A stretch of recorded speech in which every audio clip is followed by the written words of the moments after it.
নমস্কার বন্ধুরা, বুলুর রান্নাঘরে আজ আপনাদের সবাইকে স্বাগত জানাই।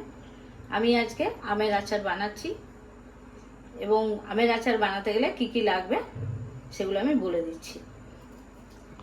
আম লাগছে প্রথমে, তারপরে আখের গুড়, আমি 5 ফোড়ন গুঁড়ো করে নিয়েছি ভেজে, আর ফোড়নের জন্য লাগছে শুকনো লঙ্কা আর সর্ষের তেল, নুন, হলুদ। কড়াই গরম হয়ে গেছে, এবারে আমি সর্ষের তেল দিয়ে দিলাম। তারপর আমি শুকনো লঙ্কাগুলো ফোড়ন দিয়ে দিলাম।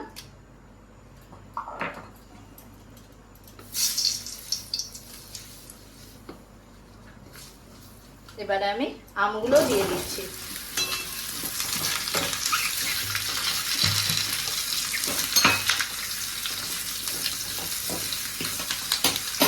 এবারে আমি একটু নুন দিয়ে দিচ্ছি পরিমাণ মতো, আর অল্প পরিমাণে হলুদ।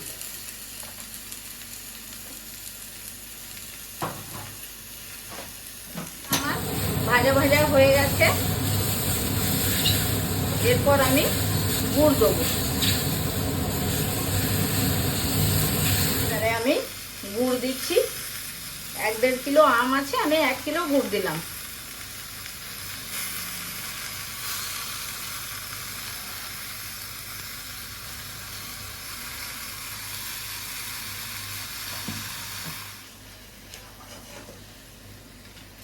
গুড়টা আমি ভালো করে আমের সঙ্গে মাখিয়ে নিচ্ছি। গলে গেলে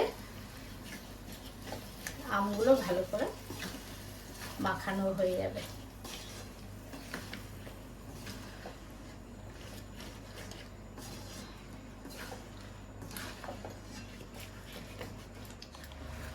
এবার ফুটে গেছে, গুড়টাও নরম হয়ে গেছে। এবারে আমি 5 ফোড়ন ভেজে যে মশলাটা করে রেখেছিলাম গুঁড়ো করে, সেটা দিয়ে নামিয়ে নেব।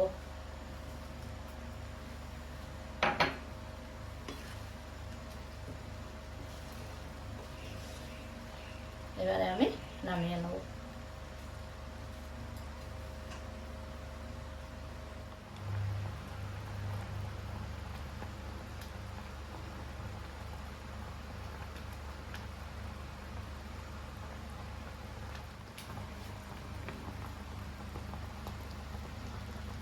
আচার আমার কমপ্লিট, এবারে আমি নামিয়ে দেবো। এইভাবে আপনারা অতি সহজে আমের আচার করতে পারবেন।